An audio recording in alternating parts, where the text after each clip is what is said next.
अहंकार मत करना। तो हीरानंद जी कहते थे कि अहंकार मत करना कोई कि मैं ज्ञानी हूं और मैं दाता हूं और मैं नाम वाला हूं।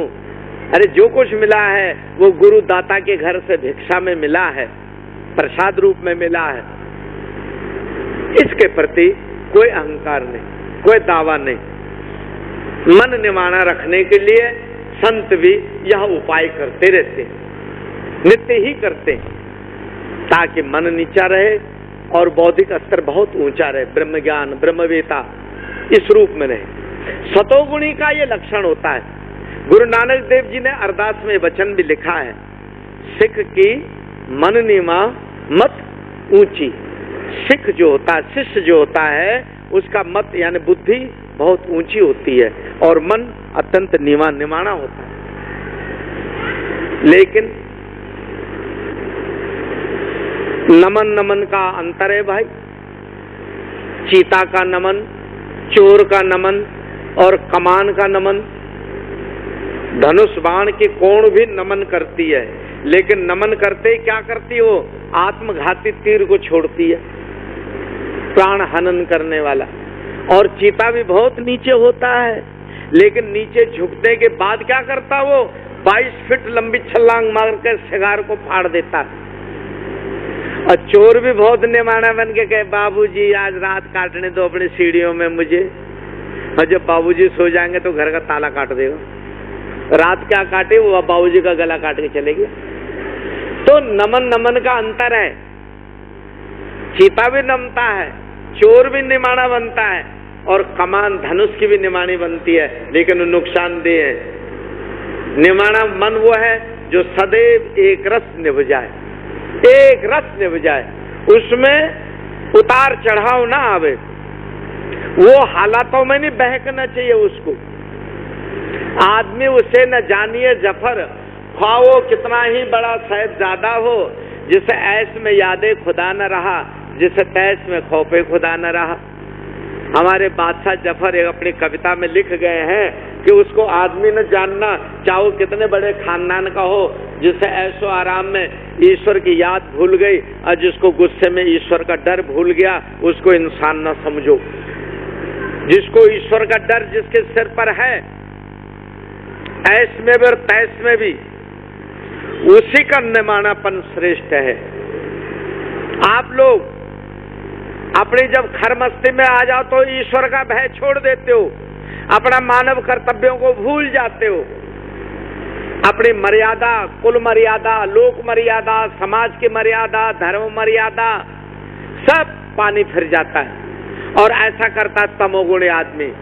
क्षणे रुष्टा क्षणे तुष्टा, रुष्टा तुष्टा क्षणे क्षणे। तमोगुणी इंसान मिनट में भक्त बन जाता है, मिनट में आग बबूला क्रोधी बन जाता है, मिनट में लोभी बन जाता है, मिनट में दाता बन जाता है, मिनट में दयावान बन जाता है, मिनट में हत्यारा बन जाता है, मिनट में साधु बन जाता है, मिनट में चोर बन जाता है। ऐसे दुरंगे आदमी से कभी भी भक्ति नहीं सध सकती है। भक्ति सतोगुणी, सरल, निमाना मन, कपट और चतुराई से रहित मन गुरु की भक्ति करता है, गुरु का नाम कमाता है, अपना जीवन सफल करता है, अपने को कृत करता, धन्य धन्य करता है। सज्जनों, आज जिनका अवतार दिवस, उस दिन गुरुमुख को गुरु महाराज जी के पंचोपचार षोडशोपचार पूजन करना चाहिए गुरु चरणों की। जैसे राजे महाराजों का जन्मदिन होता है तो कैदियों को, जिनको फांसी की सजा है, उनको उम्र कैद में बदल दी जाती है। जिनकी उम्र कैद है उन्हें माफ कर दी जाती है आधी सजा। जिन्होंने थोड़ी बहुत भी भोग ली उनको बिल्कुल ही रिहा कर दिया जाता है। इस तरह आज सतगुरु महाराज जी का अवतार दिवस है, हमारे शहंशाह त्रिलोकी के मालिक का जन्मदिन है। और जितने दरबार में तुम आए हो, गुरुमुख हो, तुम्हारे सारे गुनाह तो आज बख्शे ही जाएंगे, जरूर बख्शे जाएंगे। जिनको फांसी का हुक्म है वो टाल दिया जाएगा, जिनको उम्र कैद हो मुक्त कर दी जाएंगे, जिनको बेड़ियां पड़ी उनकी बेड़ियां हथकड़ियां काट दी जाएंगे, जिनकी मशक्कत जो कैद है उसको बेमशक्कत कर दिया जाएगा, उनको मिस्ल में रियायत दी जाएंगे और मामूली सामूली गुनाहगारों को आज ही रिहा कर दिया जाएगा। ऐसे दरिया दिल दयालु प्रभु हैं। तो मैं दूध पीने के बाद पता नहीं क्या कुछ फर्क पड़ा कि मैं बेहोश हो गया। और मुझे तो होश नहीं, लेकिन 15-16 दिन के बाद तलवाड़ा हॉस्पिटल में हमको होश आया। तो मुझे होश आने के बाद पता लगा कि मैं तलवाड़ा हॉस्पिटल में हूं और आज 16 दिन बीत गए गुरु पूर्णिमा से हुए। तो वहां से मुझे नंगल विहाला लाए, डॉक्टरों ने छुट्टी दे दी, ले आए, लेकिन कभी मुझे बात याद आती थी और कभी भूल जाता था कि मैं कहाँ हूं, क्या हूं, नहाया हूं कि नहीं नहाया हूं, खाया है कि नहीं खाया, कौन सामने आया कौन नहीं आया। और कभी कभी बिल्कुल ठीक सबको पहचान लेता था, कभी बहुत तीव्र बुखार हो जाता था और उसने पीछे ही नहीं छोड़ा, खांसी और बुखार ने। और धड़कन हृदय की इतना तेज होता थे कि पर मिनट 130-140 की स्पीड से पल्स रेट हो जाता था।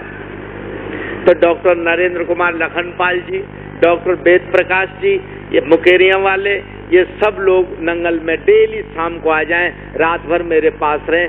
सुबह 10 बजे महाराज जी से इजाजत लेके अपने अपने ड्यूटी में जाते थे।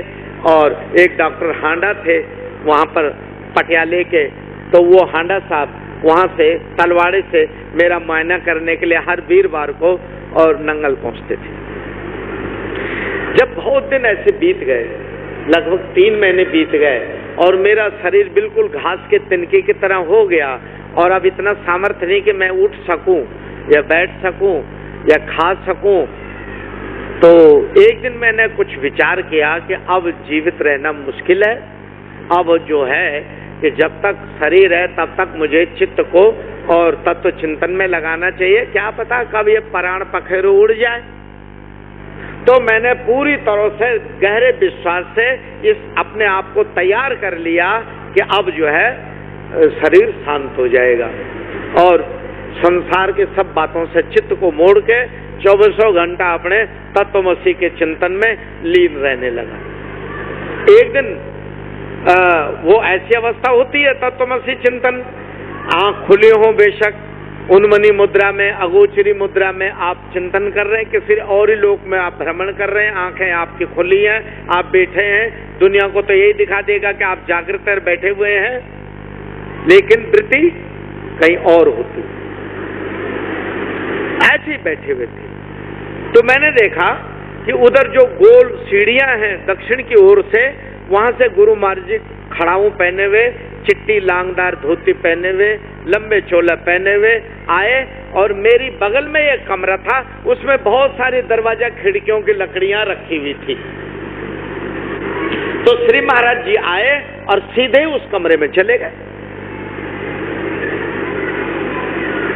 और कह रहे हैं, अरे देखो ये भोला पक्षी कबूतर ने इस तसले में बच्चे दे दिए हैं, यहाँ बिल्ली ना खा जाए इनको, यहाँ से तसला निकाला और अलमारी के ऊंचले खाने में रख दिया। तो मेरे आले दुआले 2-4 भगत बैठे थे। मैंने कहा, अरे गुरु महाराज जी आ गए, दंडोत करो, महाराज जी आ गए, मुझे आगे ले चलो। जब तक हम दरवाजे की तरफ सर के तो महाराज जी तो तसला रख के अदृश्य हो गए। तो मैंने लोगों से कहा, मैंने कहा इस कमरे में से कबूतर के बच्चे हैं तसले में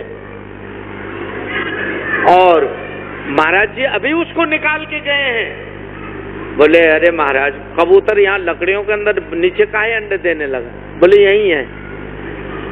अंतिम में सारे तख्ते तुख्ते उठाए गए, देखा गया तो सचमुच एक तसले में जो है कबूतर के जो छोटे छोटे बच्चे, और जो ही उन्होंने तसला उठाया, बगल से एक बिल्ली भागी जो ताक में बैठी रही होगी, वहां तक पहुंचने के बिल्ली भागी और तसला उठा के उन्होंने भक्तों ने ऊंची जगह रख दिया। मेरे अंतर्मन में विश्वास जागा, अरे तू क्यों जीवन से हार गया और क्यों तू मृत्यु के लिए तैयार हो गया? जिस प्रभु की शरणागत में एक पक्षी की भी महाराज जी अपने हाथों से रक्षा कर रहे हैं कि बिल्ली ना खा जाए। ये सिंबल है, ये प्रतीक है तेरे लिए, इशारा है तेरे लिए कि तुम अपने आप को मृत्यु के हवाले न करो, तुम्हारी रक्षा हो जाएगी।